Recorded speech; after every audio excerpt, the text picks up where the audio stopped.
নাটোরে টাকা পয়সার লেনদেনকে কেন্দ্র করে প্রতারণা ও ভয়ভীতি প্রদর্শনের অভিযোগ উঠেছে। শনিবার দুপুরে সদর উপজেলার কেশবপুর বটতলা গ্রামে এক সংবাদ সম্মেলনে ঘটনার সুষ্ঠু বিচার চেয়েছেন ভুক্তভোগী পরিবার।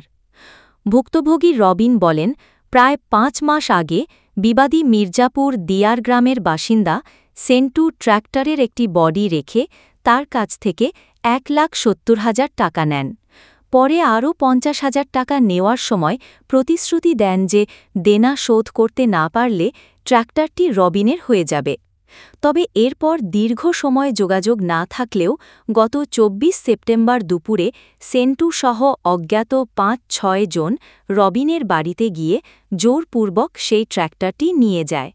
এ সময় ঘটনাস্থলে উপস্থিত সাক্ষী সজীব ও স্বপনকে ভয়ভীতি ও প্রাণনাশের হুমকি দিয়ে মারধর করা হয়।